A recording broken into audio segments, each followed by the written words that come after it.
네, 사례 두 번째 판결 보도록 하겠습니다. 현대자동차 여기 같이 있는 거였고요. 그래서 그 소정근로 이내 근무 일수를 조건으로 한 상여금의 통사임금성입니다. 그래도 이제 상여금의 근무 일수 조건, 즉 한 달에 뭐 20일, 뭐 22일, 뭐 21일 이렇게 있겠죠. 워킹데이가. 거기서 이제 15일 이상 넘어야 된다. 그래야 지급하는 조건입니다. 상여금은 통임의 750%를 격월, 설 및 추석 학기 휴가에 분할하여 지급했고요. 기준기간 여기는 이제 또 이제 순환 참조죠. 통상임금의 750 이게 제가 강의를 하니까 이런 문제가 있는 경우도 있더라고요. 이건 쪼끔 또 다른 얘기인데 나온 김에 먼저 말씀을 드리자면 이 순환 참조되는 그 사례가 꽤 많더라고요. 아까 제가 기본급의 그 하나 사례는 기본급이었잖아요. 그게 아니라 그게 이제 기본급의 X%를 뭐 상여금으로 한다. 이렇게 하면은 이 기본급은 어쨌든 이제 그 통상임금에 해당하든 말든 뭐 정한 기본급으로 하면 되는데 통임의 X%를 상여금으로 한다라고 하면 그러면 자, 상여금의 통상임금성이 인정됐어요. 통임이 높아졌죠. X%예요. 상여금 또 높아지죠. 이런 약간 순환 참조에 빠지는 기업들이 있더라고요. 그래서 이때는 끊어야 돼요. 그럼 이제 협상할 게 두 개가 되죠. 먼저 통상임금의 범위는 여기까지로 한다. 2번 상여금은 기존 액 그대로 한다. 이렇게 기준을 잡고 가셔야 순환 참조의 오류에 빠지지 않습니다. 그렇지 않으면은 상여금이 통상임금에 포함이 됐고 그 높아진 통상임금에 따라서 상여금이 계산되니까 상여금이 또 높아졌다. 상여금을 올려달라라고 하면 이제 할 말이 없어요. 그렇게 되면 이건 이제 그럼 이거 또 높여주면은 이제 우린 통상임금 리스크 더하기 상여금 인상 리스크까지 있는 거잖아요. 그럼 그때 우리는 통상임금의 범위 우리가 바로 인정해주는 대신에 상여금은 기존의 액으로 가자라는 식으로 해서 그 기준을 다시 잡으셔야 됩니다. 그래서 뭐 이런 실무적인 문제가 있는 회사들이 꽤 있더라고요. 어쨌든 뭐 통임의 몇 퍼센트를 분할해 지급을 하고요. 근데 이제 이 그 판결의 핵심은 여기죠. 15일 미만 근무한 자의 경우에는 제외한다라는 겁니다. 뭐 뒤에는 생략할게요. 이때에는 그 15일에 대한 조건 자체를 만근이 아니라 뭐 15일 정도의 그 근무 일수 조건인 거죠. 그 조건이 재직 근로자 조건까지는 아니지만 이 조건 역시 뭔가 이제 그 부인할 수 있는지에 대해서 판단한 거고요. 그럼 이제 소정 근로를 온전하게 제공하는 근로자라면 충족할 수 있는 근무 일수입니다. 15일은. 그렇기 때문에 통임입니다. 그럼 여기서 우리가 두 가지 시사점을 얻을 수가 있겠죠. 하나, 통상임금의 어떠한 그 근무 일수라는 것들을 조건으로 하는 것들을 보면 데이 일수 자체를 카운팅으로 하는구나라는 시사점 하나. 그리고 두 번째, 그러면 이 말에 따른다라고 하면은 소정 근로를 온전하게 제공하는 근로자여도 충족하지 못하는 근무 일수라면 통상임금에 해당하지 않겠죠. 소정근로대가성이 인정이 안 되니까. 예를 들면 이렇게 하면 될 거예요. 이 15일이 아니라 이제 통상 근로 시간이 이제 22일이라고 가정할게요. 22일. 한 달에 21일이라고 가정을 하면 이 판례 해석은 그거거든요. 22일. 야, 소정근로를 그냥 숨만 쉬고 출근하는 애들이 22일 일할 수 있잖아. 근데 15일은 당연히 이제 달성하는 조건 아니야? 그러니까 이거는 소정근로 일수를 제공하는 근로자라면 당연하게 충족하는 근무 일수니까 의미 없어. 재직 근로자 조건이나 다름없어서 빼라고 한 건데 그러면 22일이 소정근로 일수라고 가정을 하면 24일을 근로하는 경우에 지급하는 조건이다라고 하면 그럼 이거는 당연히 달성하기 어려운 조건인 거잖아요. 그렇다라고 하면은 통상임금에 해당할 수도 있겠죠. 근데 여기서 또 하나 고려해봐야 될 것들은 그럼 플러스 2일이잖아요. 2일이라는 것들은 뭐예요? 소정근로 대가가 아니라 추가적인 그 조건이 충족돼야 되기 때문에 앞에서 본 소정근로 대가성, 정기성 일률술 중에 소정근로 대가성에 빠지는 거죠. 그래서 결론적으로는 안 되겠죠.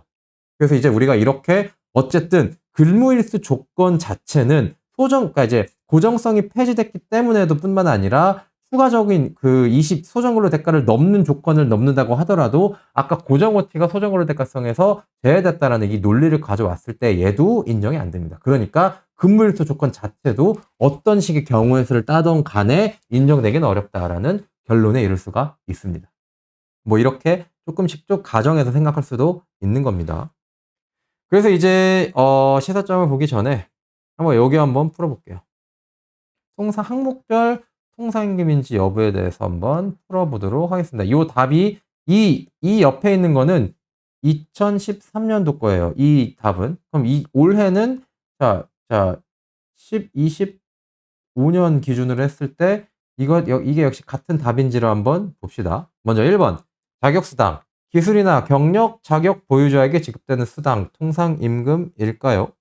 자, 여기서의 쟁점은 그거겠죠. 일률성, 정기성, 일률성 중에 일률성이겠죠. 자격수당, 자격 갖고 있는 근로자라고 한다면은 그 근로에 대한 대가로 지급하는 임금이기 때문에 소정근로 대가성은 있는 겁니다. 단 정기적으로 된다라고 가정을 한다라고 하면은 일률성도 그 기준 자체가 소정근로 가치 평가와 유관하죠. 그래서 인정입니다. 두 번째, 근속수당. 근속 기간에 따라 지급하는 지급 여부나 지급액이 달라지는 임금. 이것 역시 근속수당 역시 우리가 HR적인 마인드와 그 법적인 마인드로 나누어 생각할 수가 있는 겁니다. 일단 법적으로 보면 근속수당, 근속 연수에 따라 임금액이 달라져요. 소정근로 대가 가치 평가와 유관하죠. 왜? 그 전제가 깔려 있는 게 뭐예요? 1년 전보다 1년 후에 이 근로자가 일을 잘할 것이니까 돈 더 주자라는 게 깔려 있는 거죠. 그럼 그 전제는 근로가치 평가를 한 거죠. 그래서 근속수당 역시 통상임금이 인정됩니다. 자, 법적으로 인정되는 것과는 무관하게 이게 HR적으로 바람직할까요? 이건 따져봐야 되는 문제인 겁니다. 예를 들면 이제 전문성은 마켓 직원이라고 할게요. 유통업계에 있는 서비스업 직원 혹은 IT 개발자라고 가정을 할게요. 그들 같은 경우에는 유통업계에서 고객을 접객하는 CS 근로자, 그 1년차 근무자랑 2년차 근무자는 다르겠죠. 근데 15년차 근무자랑 16년차 근무자가 다를까요? 그렇지 않거든요. 이 곡선 자체가 전문성이 높지 않기 때문에 근속연수에 따라서 이제 이런 식의 어떤 완만해지는 기울기가 시작되는 지점이 빨리 올 거예요. 그렇다라고 하면 그런 업계에서는 근속수당 필요 없겠죠. 그것보다는 고객도 누가 더 많이 접객을 하는지 혹은 누가 더 어떠한 카테고리가 예를 들면 이제 가전뿐만 아니라 다른 잡화까지 할 수 있는지 이런 카테고리의 범위 이런 걸로 판단하는 게 더 중요하겠죠. IT 개발자라고 하면은 1년 차에 썼던 언어랑 3년차가 됐는데 3년차 직원들이 됐을 때 언어가 바뀌었어요. C 언어가 바뀌었어요. 그러면 이때 새롭게 입사하는 근로자가 일을 더 잘하겠죠. 그런 것들을 고려하면 근속수당은 업계 특성에 따라서 불필요할 수도 있는 겁니다. 그러면 통상임금에 해당한 것과는 별개로 이 근속수당은 컨설팅이 필요한 조금 개선이 필요한 영역이라고 볼 수가 있겠죠. 자, 계속 이제 이 양측을 다 생각을 하셔야 되는 겁니다. 다음 가족수당. 이거 아까 했던 거죠. 부양가족수 있는 근로자에게만 지급되는 가족수당은 부양가족이라는 기준 자체는 근로가치 평가와 무관하죠. X. 근데 수와 관계없이 모든 근로자에게 가족 부양수당 월 30만 원을 준다라고 하면 그거는 이제 월 급여를 쪼갠, 즉 월급여라고 하면 사전에 소정근로에 대한 가치 평가가 되어 있는 월봉, 연봉을 쪼개는 것에 불과하기 때문에 이것은 인정을 할 수밖에 없겠죠. 자, 다음 성과금. 근무 실적을 평가하여 예를 토대로 지급 여부나 지급액. 자, 근무 실적을 평가하는 것 SABC에 따라 지급액이 달라진다. 라고 하면은 통상임금성이 인정이 안 되겠죠. 소정근로 가치 평가가 아니니까 소정근로 가치 이상의 무언가를 해야 받을 수 있는 임금입니다. 다음은 실적에 관하여 최하 등급을 받들어 지급받을 수 있는 최소한도의 임금. 아까 판례에 있었던 기관장 성과급 최소한도 20만 원 임금 통상임금에 해당이 되었죠. 이것 역시 마찬가지입니다. 전년도 업무 실적에 따라 당해년 지급 여부나 지급액을 정하는 임금은 통상임금입니다. 이거는 이제 과거 2024년도에 어떤 근로가치 평가를 해서 24년도에 성과금이 얼마가 나왔어요. 예를 들면 1,000만 원이 나왔어요. 1,000만 원을 2025년도에 어느 시점에 분할해서 줄게라고 하면 이 2025년 1월 1일 새로운 피지컬 연도가 왔을 때에 요이 땅 하는 순간에 1,000만 원 갖고 시작하는 거죠. 그래서 2025년도의 근로가치 평가로 보는 겁니다. 그래서 인정되는 거고요. 상여금. 기업 실적에 따라 일시적, 부정기적, 재량에 지급되는 성과급은 이거는 뭐죠? 통상임금 여부가 아니라 앞에 임금성에서 사용자에게 지급 의무가 없는 거겠죠. 그래서 이제 지급 의무가 없는 금품이기 때문에 당연히 통상임금성도 부정됩니다. 정기적인 지급이 확정되어 있는 상여금 역시 임금이 인정이 되죠. 이제 사용자에게 지급 의무가 있고 정기성, 일률성, 고정성, 상여금이 아까 말씀드렸던 것처럼 재직 근로자 조건에 붙어 있지 않은 임금이라고 하면 당연히 인정이 되겠죠. 근데 재직 근로자 조건에 붙어 있을 때에는 특정 시점에 재직중 근로자에게만 지급한 임금은 과거에나 아니었으나 이제는 인정이 되고요. 근무일수에 비례하여 지급되는 금품은 당연히 인정이 되겠죠. 그래서 이제 이거 하나만 바뀌고 나머지는 똑같다라는 말씀 드립니다. 그렇게 어렵진 않죠. 그래서 이제 재직근로자 조건만 화두가 됐기 때문에 고정성은 보통 재직근로 조건의 모습으로 나오기 때문에 그렇습니다. 그래서 성과급의 최소한도 그 금품을 인정해 준다라고 하면 이건 계속 통상임금이 인정이 됩니다. 그래서 우린 이런 것들을 토대로 우리가 이제 앞으로 이제 본격적인 이번 강의의 어떤 목적이죠. 임금 개편의 필요성에 대해서 우리가 공감을 하고 있어야 됩니다. 먼저 이게 이제 1번 이제 단발적으로는 이렇게 대응하시는 게 맞죠. 어떤 이슈되는 임금 항목이 있는지를 보셔야 됩니다. 그래서 이제 어떤 이슈되는 항목들이 있는지를 보시고 그 이슈되는 항목을 어떻게 개선해 나갈 것인가. 재직근로자 조건이 있어도 무효라고 하면 그 임금 항목을 포함을 해서 가산수당을 지급을 해야 되기 때문에 가산수당의 액이 인건비 임팩트가 얼마인지를 보셔야 되겠죠. 그 임팩트를 보시고 난 뒤에 어떻게 이제 다음 연도에 베이스업 퍼센트 임금 인상률을 어떻게 결정할지를 확인을 하셔야 됩니다. 이게 다 이제 마찬가지인 거고요. 조합 혹은 이제 근로자 대표 혹은 이제 뭔가 이제 노사협의회 아젠다로 왔을 때에 어떻게 예를 들면 이제 우리가 소송 중에 있고 혹은 소송이 끝난 기업이라고 하면 이제 지급해야 될 금액이 이 정도라면 이거를 이제 당장 25년이 아니라 26, 27에 스프레드에서 줄게 라는 식의 어떤 협상 이런 것들도 하시면서 노동조합과 대응하셔야 됩니다. 이게 1차원적인 접근이고요. 이건 이제 1차원적이고 가장 기본적인 접근입니다. 이거는 반드시 하셔야 되는 거고요. 추가적으로 우리가 봐야 될 거는 임금제도 개편인 거죠. 어쨌든 우리가 더 이상 상여금을 쪼갤 필요가 없어졌고 수당을 재직근로 조건을 기준으로 해서 쪼갤 필요가 없어졌습니다. 과거에는 이렇게 쪼갰다라고 해서 이게 통상임금성이 인정이 안 됐지만 이제 모두 인정이 되기 때문에 굳이 관리의 복잡성을 높여가면서까지 쪼갤 필요가 없어요. 그럼 임금 항목을 단일화하고 단일화하면서 첫 번째 베이스업의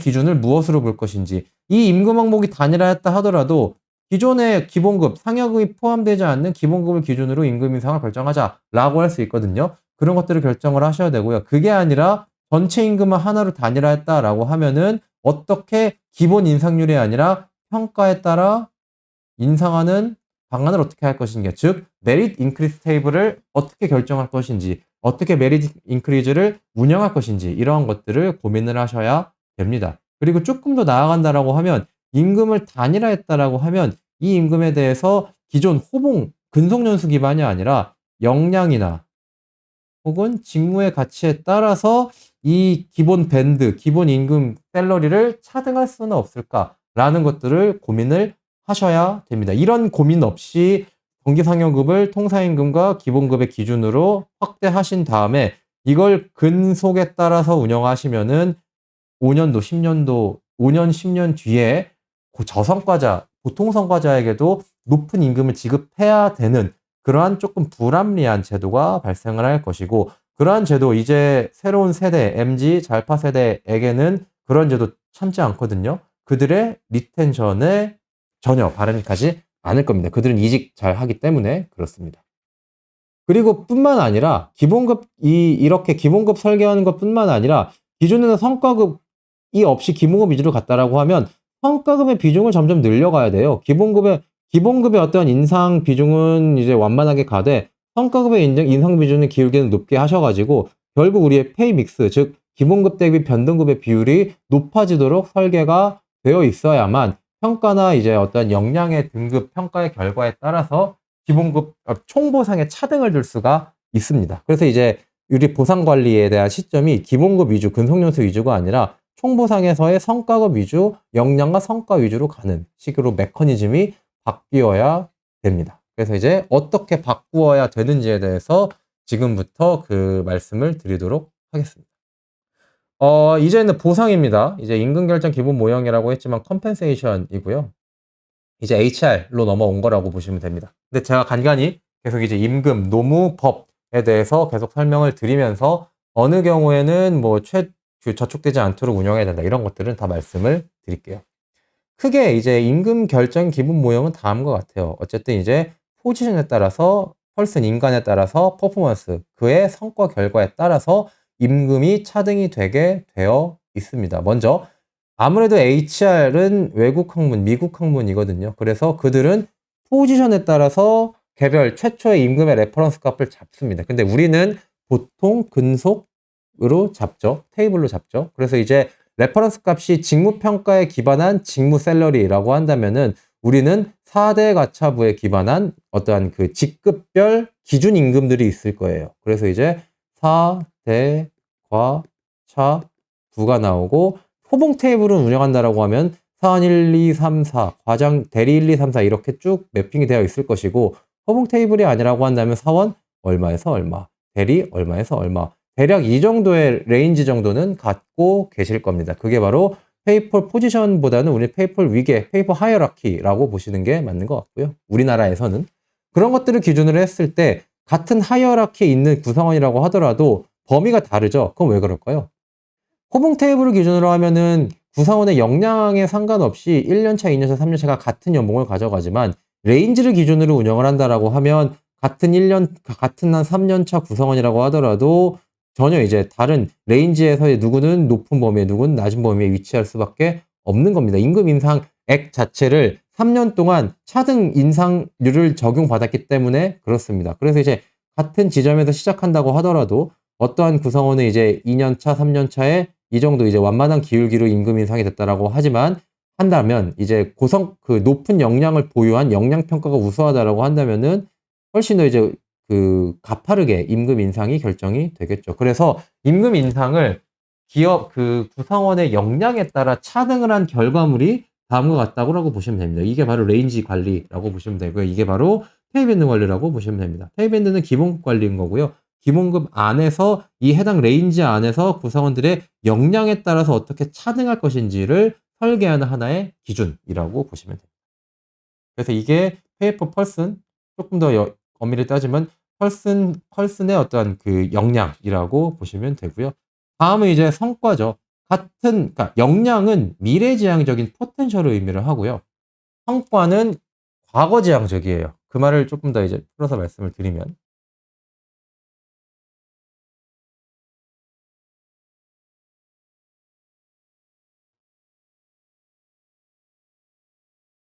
자, 2024년 12월 정도에 평가를 하죠. 역량평가를 했습니다. 역량평가를 해서 A등급이 나왔어요. 역량평가 A등급이 치사하는 바는 뭐냐면요. 역량평가를 했는데 2024년도에 우리가 제시했던 여러 가지 역량 지표들, 뭐 커뮤니케이션 능력, 뭐 뭐 이런 문서 작성 능력, 고객 대응 능력, 뭐 이런 분석력 이런 것들이 우수해서 25년도에 더 높은 퍼포먼스를 네가 낼 수 있겠구나. 너는 기본급 10% 인상으로 하는 겁니다. 즉 2022년도에 기본급 인상 10%를 12분의 1로 나눠주는 미래지향적인 너 앞으로 더 잘할 거니까 줄게 계열인 거고요. 성과급은 뭐냐면요. 이 시점에 성과급 이 사람이 A를 받았다라고 하면은 이 사람 미래에 A를 받을 것이라고 판단하는 게 아니라 과거 업적을 보니까 네가 타겟 대비 120%를 달성했네. 잘했다. 이거에 대해서 줄게. 한 번 주고 끝내는 거예요. 그게 이제 성과급의 철학입니다. 그러한 측면에서 보면은 페이밴드는 이제 계속 이제 위로 올라가겠죠. 근데 인센티브는 그 해 정도 달라지겠죠. 그래서 이제 페이밴드에서 그 같은 연차인데 높이 위치한 사람과 낮은 위치한 사람이 있다라고 해도 높은 위치에 있는 사람이 반드시 높은 성과급을 가져간다라는 보장은 없겠죠. 낮은 사람도 마찬가지인 거고요. 내년에 포텐셜은 없지만 올해 업적은 충분히 달성할 수가 있어요. 이게 가능하냐? 가능하죠. 어떠한 그 KPI 타겟을 잘못 설정을 했거나 혹은 해당 팀이 굉장히 이제 운이 좋아가지고 타겟을 엄청 상회해서 달성한 경우에는 그럴 수도 있겠죠. 이 사람 포텐셜 자체는 낮지만 어쨌든 객관적인 데이터는 타겟을 높이 달성한 거예요. 그러면 포텐셜이 낮음에도 불구하고 인센티브는 많이 줄 수밖에 없는 이렇게 제도적으로 나타날 수밖에 없는 거예요. 그래서 우리가 그 역량과 업적에 따라서 역량은 기본급 인상으로 업적은 성과급의 일시지급으로 분할해서 제도를 운영하는 겁니다. 이게 바로 HR 인사 철학이라고 보시면 돼요. 대부분의 이제 아카데믹한 철학 내용이라고 보시면 됩니다. 근데 우리나라에서는 역량평가를 제대로 하기가 어려워요. 왜냐하면 성과자의 임의성이 많이 개입되고요. 또 역량평가에 많이 치중한다라고 하면은 정치 발생을 하겠죠. 주말에 뭐 누가 등산을 가는지 술상무를 하는지 아직도 그런 기업들이 많이 있다라는 그런 얘기들을 많이들 듣습니다. 저도 이제 그 기업 출신입니다. 제가 이제 H중공업에서 있다가 2015년도 경에 있었고요. LG에도 제가 있었어요. 그러니까 전통 제조업에만 있었어요, 저는. 그래서 이제 그 당시엔 그런 문화가 있었습니다. 회식 잘 가는 사람. 뭐 이제 주말에 뭐 연락 빠득빠득 잘 받고 뭐 경조사 잘 참여하고 이런 사람들한테 몰아주는 경향은 있었는데 아직도 그런 회사들이 많이 있는 것 같아요. 뭐 어쨌든 잠깐 이야기가 샜는데 어쨌든 우리나라에선 그런 그 역량과 상관없는 개인의 어떠한 그 뭐랄까요? 정치 충성심 그런 것들을 기준으로 평가를 한다라고 해서 이 페이밴드에 있어서의 기본급 인상을 할 때 100% 역량 평가 결과를 쓰지 않고 종합평가 등급을 씁니다. 종합평가. 그래서 여기 종합평가 등급에는 기본 역량 지표와 업적 지표가 민글되어 있죠. 근데 이게 인센티브를 줄 때는 업적만 쓰는 거고요. 그래서 이제 업적 지표를 중복 활용하는 식으로 해서 그 평가자의 임의성을 많이들 해지를 합니다. 그런 식으로 관리를 하는 경향성을 보여요. 근데 그거는 아까 말씀드렸던 것처럼 황금률은 존재하나 운영은 나름입니다. 뭐 역량평가와 업적평가를 섞어 쓰든 업적평가만으로 그 기본급의 인상을 결정하든 전혀 그 누구도 법적으로 저촉되는 거 없고요. 상관없어요. 심지어 임금 인상 동결한다 하더라도 법적으로 저촉되는 거 전혀 없습니다. 최저임금에만 위반되지 않으면 돼요. 그래서 이제 이쪽 영역은 다 경영학의 영역이기 때문에 우리 회사에 맞는 제도를 쓰면 됩니다. 두 번째는 이제 임금교섭. 임금교섭은 좀 다른 문제예요. 임금교섭은 노조법의 교육을 받죠. 그러니까 이제 노조법이라고 하는 철학을 또 보시면은 그러니까 노동법은 개별법과 집단법으로 구분이 되고요. 개별법은 근기법, 최저임금 보장법, 퇴직근로자 보장법, 파견근로자 뭐 이런 것들이 있고요. 집단법은 근참법, 노조법, 노동위원회법 이렇게 다양하게 있어요. 그런 것들의 철학은 개별법은 최저 기준인 거예요. 최저 기준을 설정을 해놓고 이 이상 가면 안 돼. 이 이상 가는 것들은 위로 올려내요. 이게 개별법의 어떤 철학이라고 보면요. 집단법은요. 다다익선인 거예요.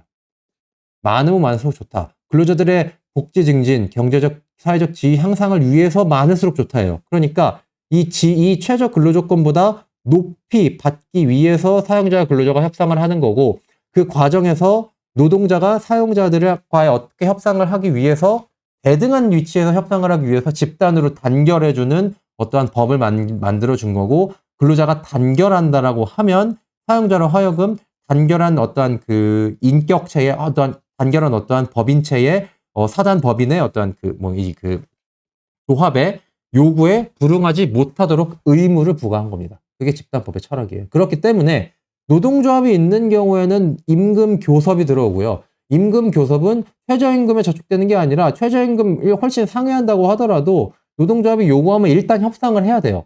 그래서 근데 이제 노동조합이 없으면은 아까 이 철학에서 그냥 움직이시면 됩니다. 이 철학에서 사용자가 임의로 결정을 하시고 임금 인상도 없어 라고 하시면 되지만 노동조합이 있고 임금 인상을 요구를 하면은 동결에 대해서 노동조합이 오케이 하기 전까지는 몇 %를 인상할지를 계속 협상을 하셔야 됩니다. 그래서 노동조합이 있는 사업장은 HR과 HR의 모습이 완전 다르게 흘러가는 거예요. 그러니까 노동조합이 없으면 인사 기획이 모든 것들을 잡고 탑다운으로 내리고 그 과정에서 근로자들의 의견을 어느 정도 수렴하기만 하면 되는데 그렇지 않고 노동조합이 있다라고 한다면은 조합과 사용자의 대등한 관계에서 협상으로 임금 인상이 결정되게 됩니다. 그래서 임금 교섭은 보통 1년에 한 번 하고요. 단체 교섭은 2년에 한 번 하죠. 단체 교섭은 단협을 리뉴얼하는 과정인 거고요.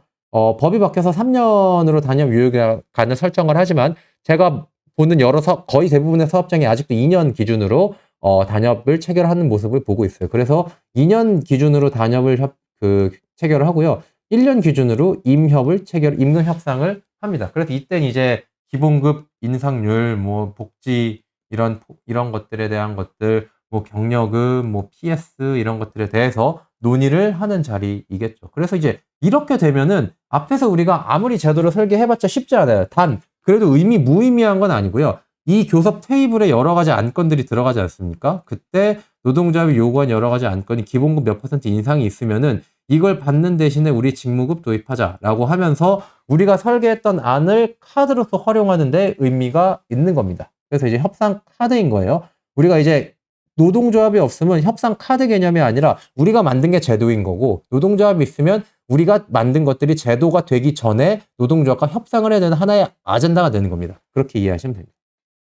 이거는 노동조합이 없는 사업장도 이해하셔야 돼요. 그래야 이제 노동조합이 점점 이제 그 노동조합 집단 단결이 된다. 요즘은 조금 가입 추세가 줄었지만 작년 재작년만 하더라도 계속 그 높아지고 있는 추세였거든요. 어쨌든 가입이 됐을 때의 인사 운영의 그 흐름, 패러다임 자체가 변화되기 때문에 그런 것들을 한번 아시라고 한번 드린 거고요. 그래서 이제 단협을 체결을 하면 그 단협은 2년의 유효기간이 있고 그 안에서 평화 의무라는 것들이 발생을 합니다. 평화 의무. 이거는 이제 체결한 단체 연합 조항들에 대해서 작년에 체결했는데 올해 이거 마음에 안 들어 바꾸자라고 못하게, 그런 그 바꾸자라고 그 조항에 대한 개폐를 요구할 수 없으며 그 개폐를 이유로 쟁의를 할 수 없다라는 의무를 규정한 거고요. 평화 의무는 단협의 내재적 본래적인 의무라고 판단합니다.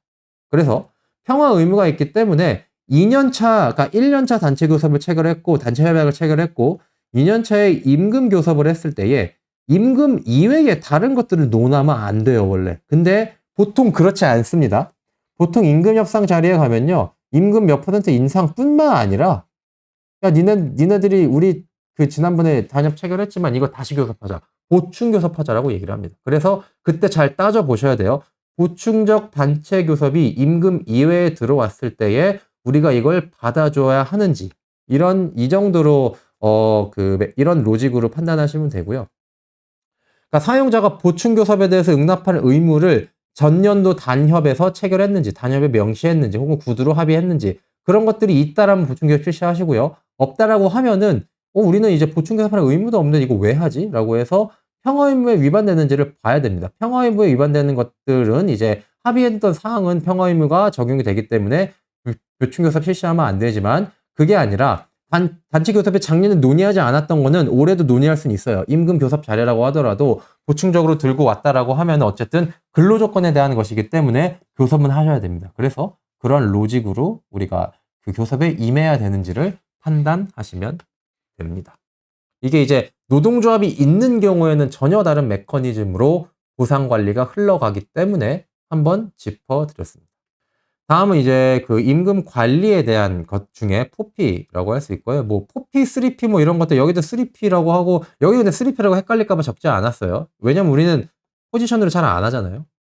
근데 여기서 포피는 많이 씁니다. 이거는 조금 잘 염두에 두시면 보상 관리할 때 훨씬 더 체계적으로 관리할 수가 있으실 겁니다. 마케팅 포피 생각하시면 돼요. 마케팅 포피와 뭐 전혀 다른 내용이긴 하지만 어쨌든 인사 관리에서도 포피가 있다라고 보시면 됩니다. 4개입니다. 하나, 페이 레벨, 보상 수준인 거고요. 두 번째, 페이 스트럭처, 보상 구조. 세 번째, 페이 믹스, 보상 비중. 네 번째는 컨트리뷰터라는 것입니다. 하나하나 설명드리기 전에 뭐가 제일 중요할까요? 중요한 것은 무엇일까요? 우리가 인사 제도를 설계할 때에는 어쨌든 HR적인 마인드셋으로 제도를 바라볼 때에는 우리가 아까 제가 뭐라 말씀드렸죠? 구성원들의 동기부여입니다. 자, 구성원들을 동기부여하기 가장 좋은 게 뭘까요? 당연히 보상을 많이 주는 거겠죠. 그렇죠? 보상 레벨이 제일 중요합니다. 근데 현실적으로 페이 레벨 높일 수가 없습니다. 많이 높이기 쉽지 않죠.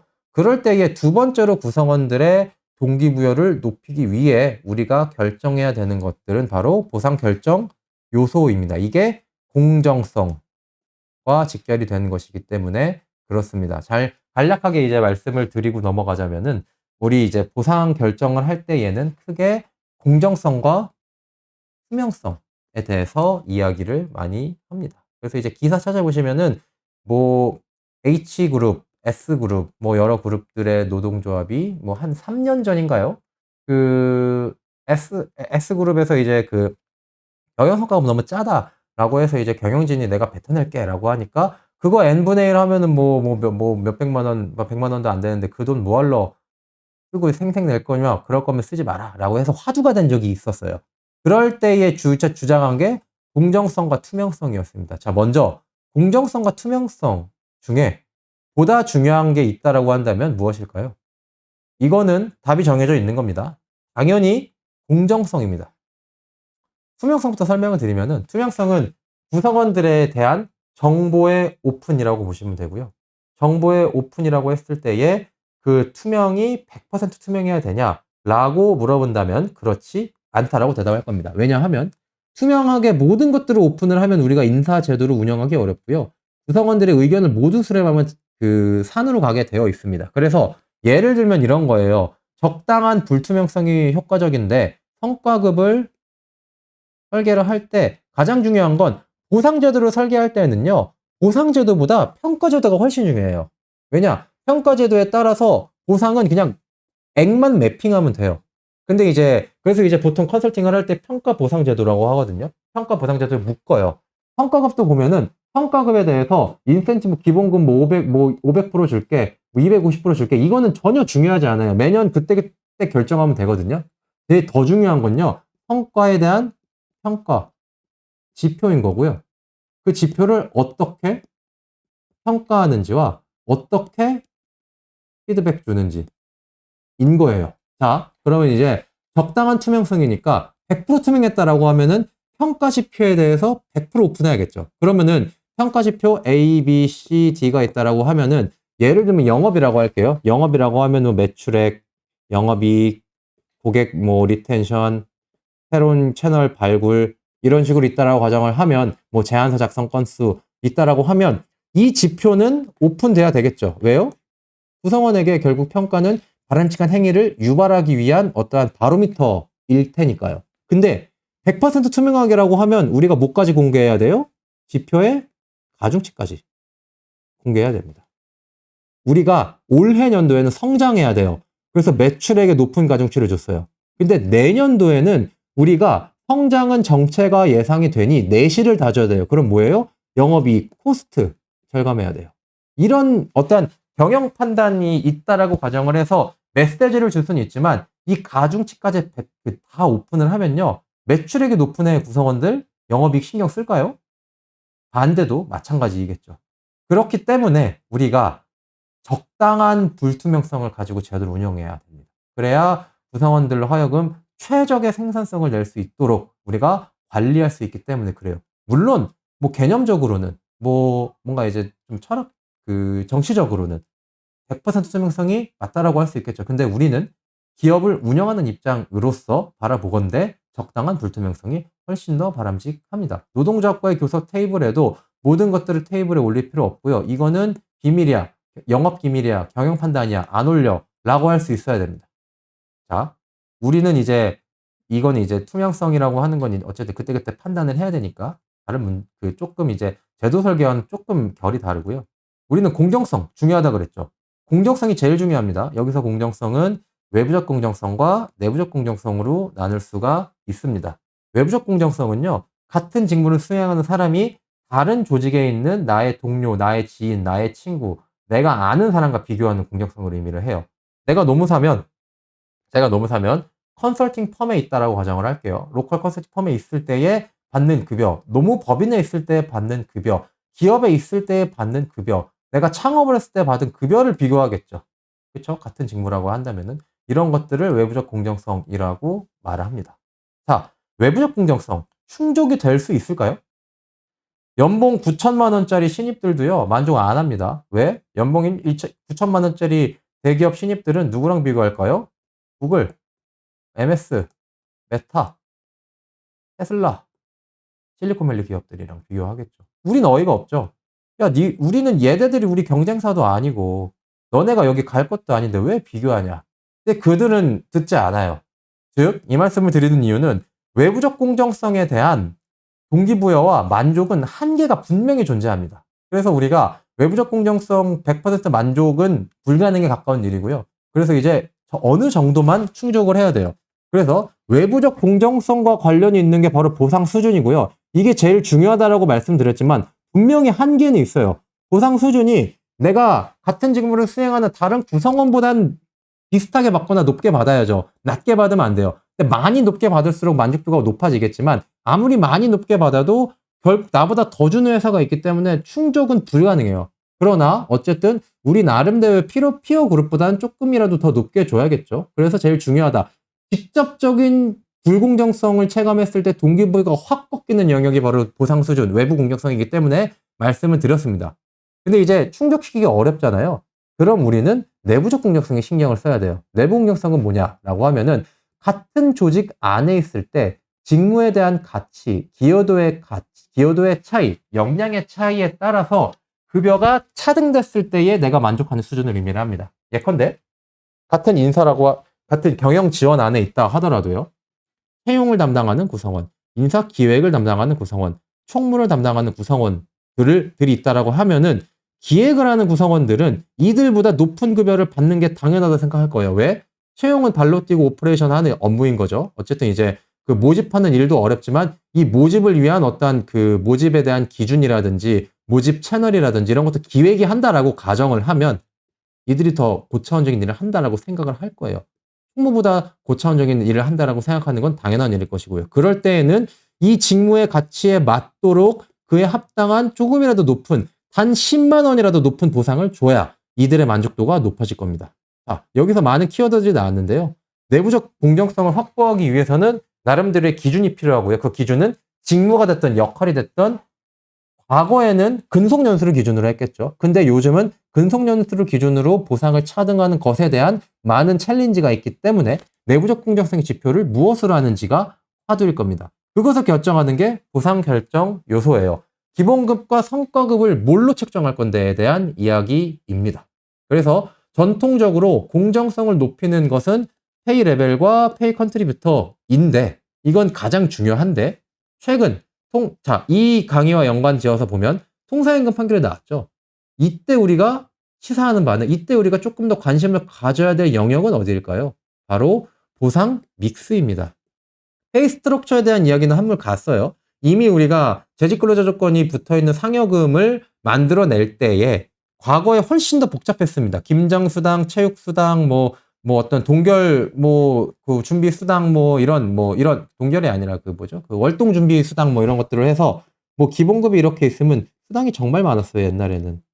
이런 것들을 단일화 다 하고 남은 게 어느 정도의 상여금이었죠. 근데 이것도 통합되는 거니까 페이 스트럭처, 보상 구조에 대한 논의는 한물 간 논의인 거예요. 근데 보상 비중, 이제 우리는 단순하게 보상 구조를 만들어 놨는데 이거를 단순히 기본과 상여금을 합치는 기본 구조로 가는 게 아니라 그럼 이 상여에 대한 변동성을 조금 넓혀서 베이스, 기본, 고정, 픽스드 된 것과 좀 베리어블 될 수 있는 조금 어떤 유연한 보상 체계에 대한 믹스를 얘들을 좀 높여가면 어떨까? 이런 고민을 하셔야 되는 시점인 겁니다. 그래서 고정성이 있는 급여에 대한 인상 역시 근속으로 하는 게 아니라 역량과 성과에 따라 메리트 인크리즈 테이블 같은 것들을 설계를 해서 이 고정성 급여의 그 높낮이도 유연하게 설계할 수 있어야 되고요. 성과급의 비중을 확대를 해서 결국 우리 회사는 믹스가 이제 변동급의 비율이 10%에서 20%로 갔다. 이런 것들이 시사하는 바는 즉 이제 숨만 쉬어서 이러면 안 되겠구나. 조금 더 열심히 일을 해야 내가 가져갈 수 있는 총보상이 높아지고 열심히 일을 안 하면 내 기준보다 낮게 가져가겠구나 라고 관리를 할 수 있어야 되는 시점이 온 거예요. 그래서 이 트렌드에 봤을 때에는 보상 비중에 대해서 우리가 고민할 때가 된 거다라고 보시면 될 것 같습니다. 하나하나 설명드릴게요. 그래서 이제 사실 이게 제가 하는 과정 중에 기본급 설계 있고 성과급 설계 이렇게 있는데 이걸 서두에 까는 내용인 거고 뒤로 가면 조금 더 인덱스 있게 많이들 사례들 드리면서 말씀을 드리는데 그것보다 중요한 건 일단 개념을 먼저 잡는 게 중요한 것 같아서 일단 말씀을 드리는 거예요. 뒤에서 사례들도 많이 갖고 왔고 제 교환에는 다 실어 놓긴 했습니다. 어쨌든 이제 앞에 철학부터 쭉 설명드리고 말씀드릴게요. 그러니까 이제 정책선 임금에 대한 어떤 페이 레벨 정책이라고 하면 당연히 이제 마켓 매칭 전략을 많이들 활용을 하죠. 탑티어 그룹 아니고서야 1번 전략 잘 활용 안 합니다. 그래도 적어도 우리가 마켓 매칭 가야 된다라는 것이고요. 그래서 이제 페이 밴드를 그린 뒤에 그 보상에 대한 연결점을 미드 포인트를 잡고 쭉 연결을 해요. 그런 것들을 했을 때 상위 직급을 강조한다라고 하면 체증형으로 그리고요. 뭔가 이제 주니어를 강조한다라고 하면 체가명으로 하고요.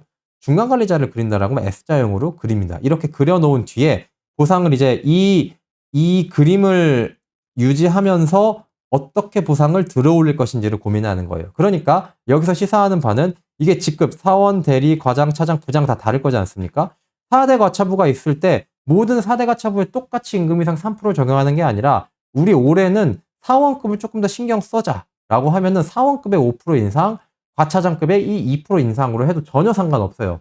합리적인 이유가 있는 차별이라고 보이거든요. 그렇기 때문에 어떠한 그 임금 정책선을 그리시고 페이 레벨에 대한 임금 어떠한 그 펄리시를 결정을 하신 뒤에 그 펄리시가 전체를 인상하는 게 아니라 일부 직급만 인상한다라고 하면 그 기존의 정책선을 조금 바꿔가면서 해당 직급만 더 임금 인상액을 줄 수도 있습니다. 또 직군에 따라 달리 가져갈 수도 있어요. 이건 금융권 사례인 거고요. 프론트는 투자, 미들은 리스크 관리 이런 뭐 직군이라고 볼 수 있습니다. 자, 보시면 또 이제 직군에 따라서 기본급과 성과급에 따라서도 보상 수준을 달리 측정할 수가 있어요. 이거는 보상 경쟁력을 분석하는 툴이고요. 이 툴인데 이 네모 박스가 이제 시장 임금을 의미를 하고요. 이게 이제 시장 이제 가장 이제 낮은 25%타일, 50타일, 75타일 어쨌든 통계적인 이야기인 거고요. 이 점이 현재 이제 그 해당 회사에 있는 이제 보상의 수준입니다. 자, 보시면 자, 점이 낮죠. 이 두 번째에 있는 바보다 낮죠. 두 번째에 있는 바가 이제 평균선인데 바보다 낮게 설계가 되어 있어요. 기본급은. 성과급을 보시면은 높죠. 성과급은 이제 두 번째 바보다 높죠. 두 번째 바보다 높죠. 그 말이 시사하는 바는 기본급 보상 경쟁력은 낮은데 총보상까지 했을 때에는 높다, 할만하다라는 겁니다. 그러면은 이렇게 성과급까지 봤을 때 우리가 이제 그 보상 수준이 마켓 평균보다 조금 상회하면 우리가 기본급을 굳이 높일 필요가 있을까요? 그렇지 않죠. 이런 경우에는 높일 필요가 없는 거죠. 그리고 또 이제 프론트이지만 이제 미들 직군을 보면은 자, 보시면 기본급 확연히 낮죠. 여기도 이제 평균보다 낮은 경우가 많습니다. 그래서 이런 경우에는 이 프론트 직군은 마켓보다 상회하고 있으니까 두고 우리가 미들 직군을 조금 더 올려주자. 그래서 그 투컴바이 투 매트릭스로 될 수가 있는 거예요. 직군에 따라서도 혹은 기본급과 변동급의 어떤 임금 형태에 따라서도 임금 인상액을 어디 더 많이 재원을 투하할지를 차등하여 결정할 수가 있는 겁니다.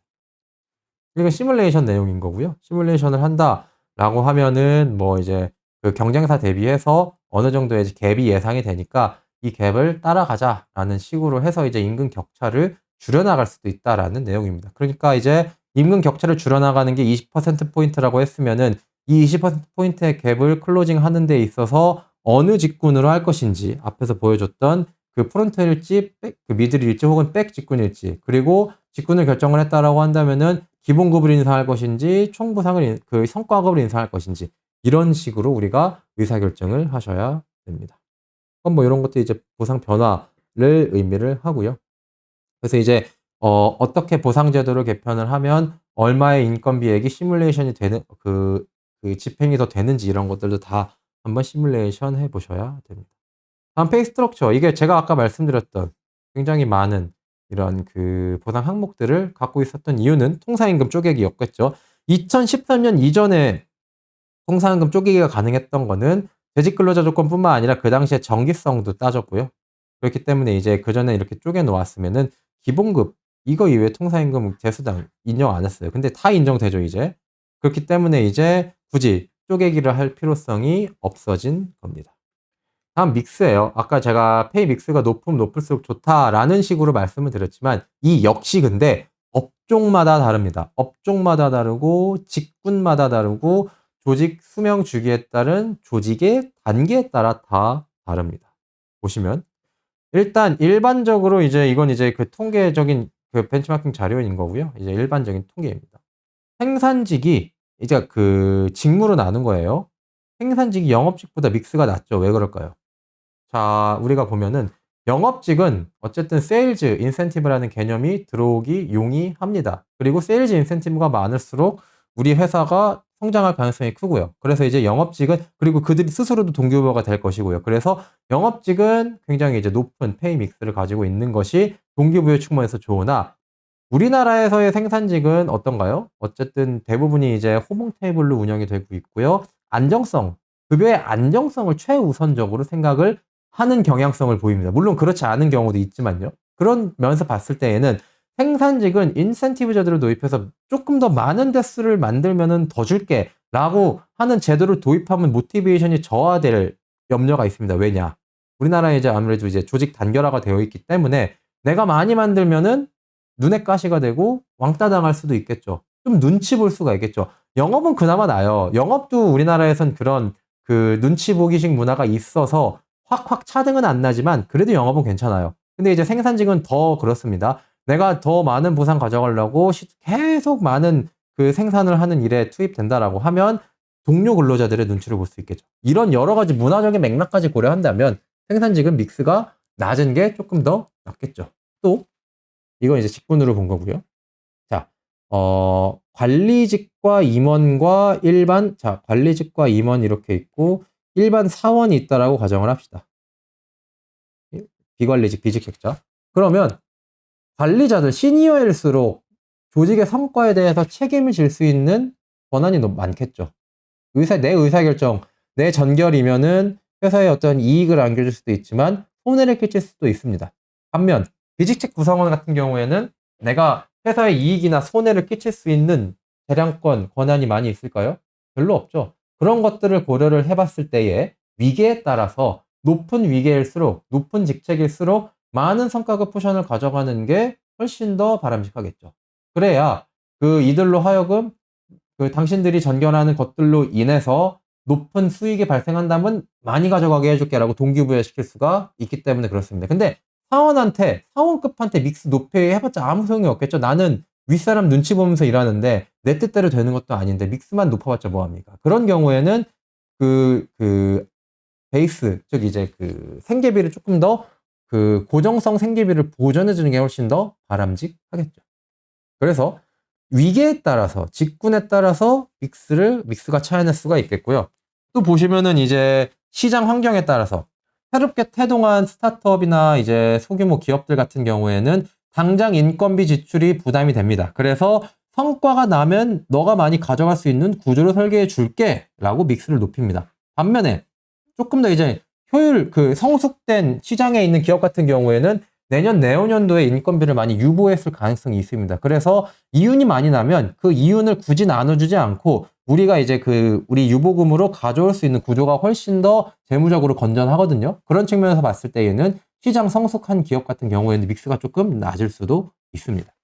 징크성 아까 했고요. 역할 수준도 했고, 성과 유형 역시 뭔가 이제 성과가 굉장히 이제 변동성이 있는 경우에는 변동을 많이 설계해 주는 것이 바람직하고, 좀 이제 변동성이 없다라고 하시면은 굳이 그 믹스를 높일 필요가 없다. 어쨌든 처한 환경에 따라 다 다르다라고 보시면 좋을 것 같습니다. 여기까지가 믹스였고 컨트리뷰터에 대해서 한 10분만 쉬었다가 여기부터 다시 진행하도록 하겠습니다.